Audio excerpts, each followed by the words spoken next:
What's going on, everyone? Welcome back. Today, we've got another live fantasy football mock draft for you, back on FantasyPros this time with a 12-team full PPR mock where we will be selecting 12th overall.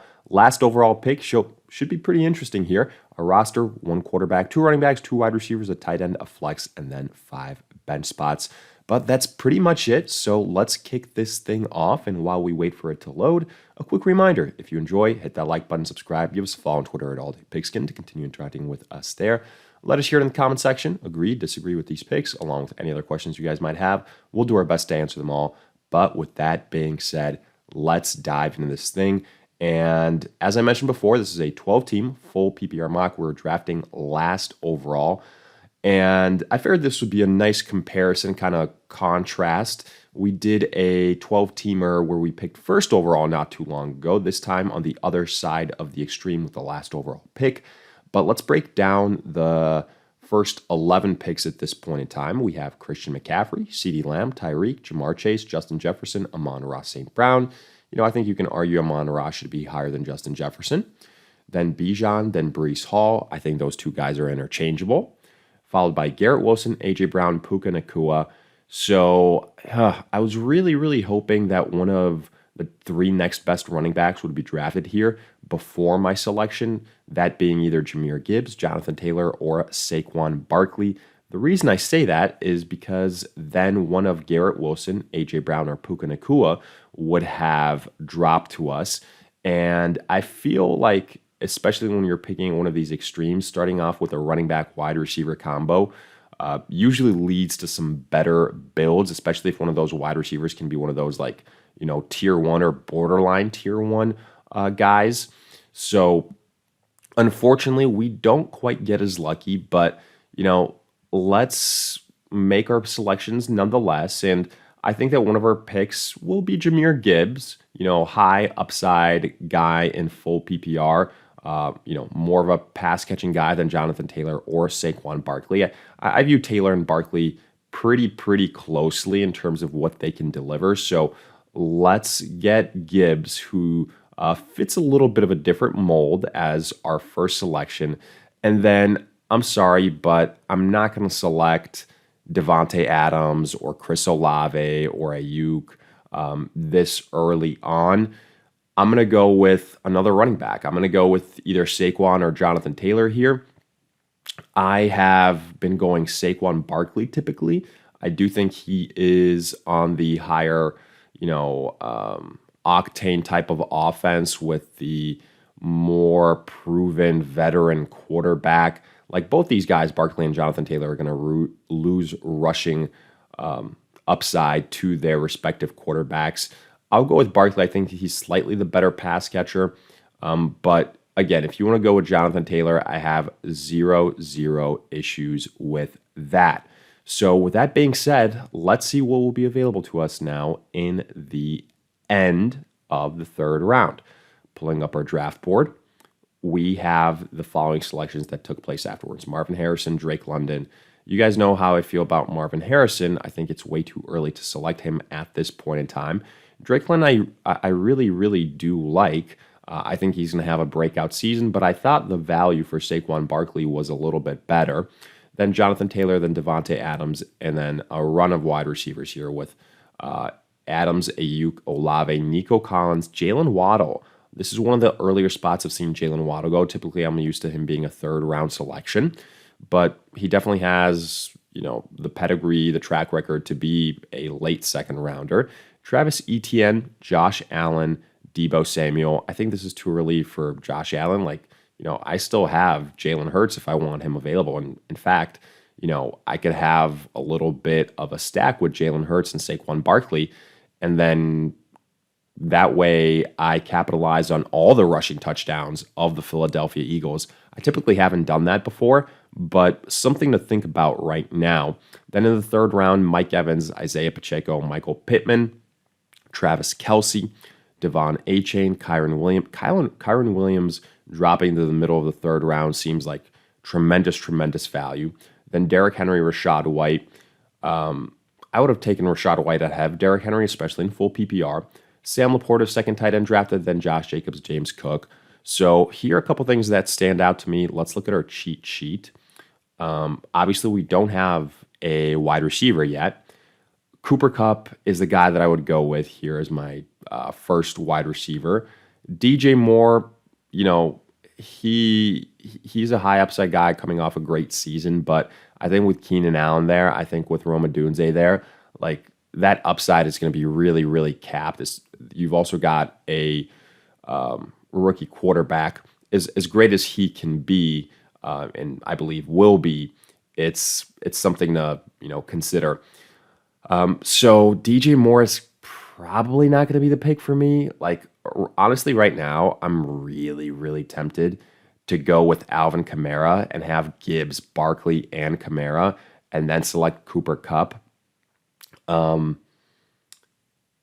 Well, let's make one of the selections that I know that we're gonna do, and that's gonna be Cooper Kupp here. I feel better about him than some of these other wide receivers. So we go with Cooper Kupp, and now the question is, I'm looking at three names. I'm looking at DJ Moore, I'm looking at Jalen Hurts, and I'm looking at Alvin Kamara. So, I mean, we've already got Gibbs, we've already got Barkley, so getting Kamara is like a luxury pick at this point in time. But, it's really, really tempting. That way I would have the running back position locked down. Jalen Hurts, I think, is also kind of a luxury pick. Like, okay, it'd be great to pair him with Saquon Barkley and really lock down that Philadelphia offense. But I just think there's better value elsewhere, especially since, Kamara's still on the board, and then potentially whether it's like DJ Moore or one of these other wide receivers. So I think I'm talking myself into going Alvin Kamara and just having a trifecta of running backs that, I mean, nobody can touch. So let's see if I'm kicking myself here in a little bit. Like, I know the names are going to dwindle down, and I'm going to be kicking myself about some selections, but let's see exactly what that looks like.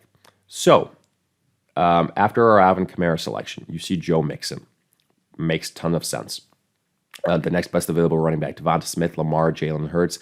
Interesting to see Lamar drafted ahead of Jalen Hurts, but I mean, we were kind of spot on in terms of where Jalen Hurts would be drafted slightly after our selection. Mark Andrews, Malik Neighbors, DK Metcalf, DJ Moore. So DJ Moore goes towards the end of the fourth. Mahomes as the fourth overall quarterback drafted. I think that's tremendous, tremendous value. Amari Cooper, Kenneth Walker, Stephon Diggs, Zay Flowers. Diggs kind of falling, being the new addition there in Houston. Ramondre Stevenson, David Montgomery, McBride. I was really hoping McBride or Dalton Kincaid could fall to us. Doesn't happen. Keenan Allen, George Pickens, T. Higgins, Anthony Richardson, and now Tank Dell. So I'm looking at this, and CJ Stroud is also still available. And I think CJ Stroud here, kind of as the next elite quarterback, is really, really tempting. Aaron Jones is on the board as the next best available running back. We don't need any running backs. Evan Ingram is somebody that I'm looking at potentially as well for tight end. But I think what I'm going to do here is I'm going to make, obviously, two picks. So one of them, I'm leaning towards Christian Kirk, the next highest ranked wide receiver, the number one wide receiver in Jacksonville. So let's go with Christian Kirk. And otherwise, I would go Terry McLaurin here just to continue to add depth. But man, CJ Stroud, I think right now is a really good value. I really, really do. Because the game we kind of have to play is like, okay, does one of these guys, Stroud, Burrow, Dak, fall to us in the next round? Like, I'm looking at the draft board, and there's 5 quarterbacks drafted. 1, 2, 3, 4, 5 teams in between us that don't have a quarterback. So I think there's a pretty good chance that one of them gets drafted. We're going to miss out on Terry McLaurin otherwise. So are we going to be okay to build out our bench with some other names? I think we'll be okay. Let's go with CJ Stroud, kind of, high upside quarterback. And what I will say is we were right about there being a quarterback run, because let's take a look at the quarterbacks that were drafted. So a couple things happened. We went CJ Stroud. Then, I'm heartbroken. Kyle Pitts was drafted a lot earlier than I expected. I thought there would be an outside chance he could fall to us. It doesn't happen. Kyle Pitts, Kittle, the next 2 picks. Aaron Jones, Jalen Warren, Najee Harris. There goes Kyler Murray afterwards. Then DeAndre Swift, Zamir White. I think that's a really good value for Zamir White towards the end of the 6th. James Conner, Austin Eckler, Evan Ingram. I think you could make a case Evan Ingram should have been drafted ahead of Pitts and Kittle, so great value there. Then in the 7th, Joe Burrow, Godwin, Terry Latz all the way until 7:03. Dak Prescott, so he gets drafted. Zach Moss, I think also a really good value in the 7th round. Jonathan Brooks, Ridley, Raheem Mostert, Tony Pollard, Javonte Williams, and Jordan Love. So now, a couple things are evident to me. I need to select a tight end, right? David Njoku without Joe Flacco there. I like Njoku, but there's so many pass catchers in Cleveland. Like, you've got Amari Cooper, you've got the recently added Judy. Deshaun Watson didn't exactly have the best chemistry with David Njoku.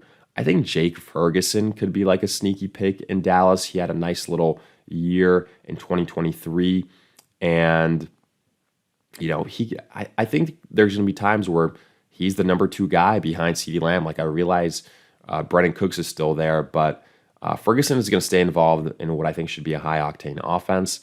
So he might be our pick here, but let's see how many individuals still need a tight end. 1, 2, 3. So, yeah, we're kind of gambling. So I think right now, Deontay Johnson is a nice little PPR selection. Hollywood Brown is also a high upside guy in the Kansas City Chiefs offense.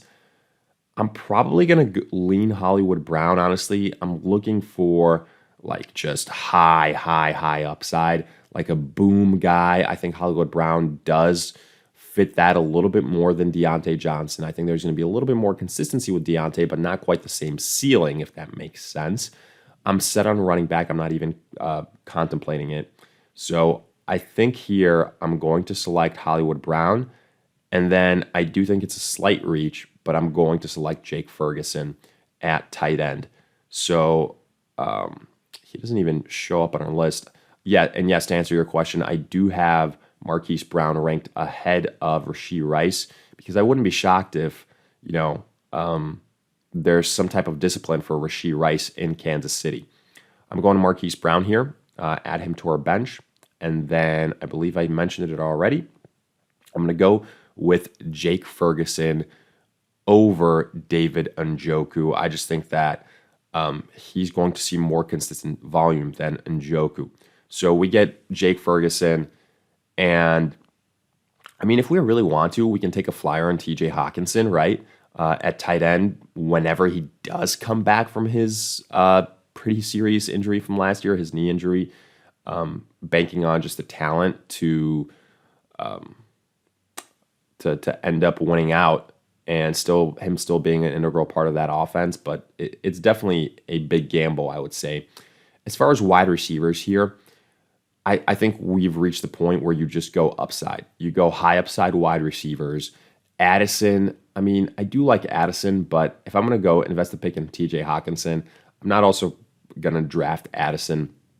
I'm looking at some of these other wide receivers. Njigba, Lockett, no thank you. Courtland Sutton in Denver with that quarterback situation, no thank you. Watson, a little bit, I don't want to say injury prone, but argument can be made. Jameson Williams, I've already got Jahmyr Gibbs. Once we reach this category, I think you can make a case for Curtis Samuel, for Keon Coleman, for Josh Palmer. Is Ladd McConkey still there? I think he must have been drafted already. Let's see where Ladd McConkey went. He went here in the end of the 8th round. So I think what we're going to do right now is I kind of talked myself into TJ Hawkinson just taking a flyer on him, and, kind of just probably putting him on a pup spot, something of that nature. I don't care if you tell me it's a slight reach, FantasyPros. And now I'm going to go with another high upside wide receiver, either Curtis Samuel or Keon Coleman. I think the last mock I did, I went Curtis Samuel. Here we can go Keon Coleman. Otherwise, I could go Brian Thomas, but I've already got Christian Kirk. So I'm just going to take high upside guys. I'm going to go Keon Coleman. So let's go with that. And then we're going to make 2 final selections And I think, again, probably it's going to be in the wide receiver category. So let's take a look at the wide receivers that are still left available. Looking at the cheat sheet here, we're not going to running back. I mentioned that before. We don't need a quarterback. Tight end, we already took TJ Hawkinson. So let's see. I mean, Curtis Samuel's still there. That's pretty funny. I'm going to go with Josh Palmer as one of our guys. Like, I know people love McConkey. I agree with that, but I wouldn't be shocked if Josh Palmer ends up being, the number one guy for the Chargers, similar to the Curtis Samuel versus Keon Coleman debate. So let's go with Josh Palmer here. We've already got our quarterback situation taken care of with CJ Stroud. No need to invest another pick there. So I think here I'm going to continue to add wide receivers. The running backs aren't doing anything for me. And the wide receiver I'm going to make as our last pick will probably be Jacoby Myers, coming off a really nice season. The number 2 there, sometimes the number 1. So otherwise, I'm looking at these names. I'm not getting super, super excited. Like, I think Thielen, even though he had a great year last year, is going to be the number 2 now behind Deontay Johnson. Mike Williams coming off an injury, the number 2 for the New York Jets on that turf. A little bit scary, right? Brandon Cooks, the number 2 in Dallas. I've already got Jake Ferguson. So let's go with, as I mentioned, did I queue him up already? Let me see. Jacoby Myers, here he is. And let's see the team grade that we get. I'm curious to see how high, how low it might be. We get a C-. I do think that's probably because of the importance that FantasyPros puts on the wide receiver position, but you can't deny that Gibbs, Saquon Barkley, and Kamara is a tremendous trio. CJ Stroud, I think we got a good value on, and then I did my best to get more wide receiver depth in my bench, so hopefully one of those guys can end up being a serviceable weekly play, but I think overall we barely missed out in the first round on one of those top tier wide receivers. Obviously, this team would, I'd feel better about it if we had one of those guys, but still, I like how our running back situation sort of balances that out.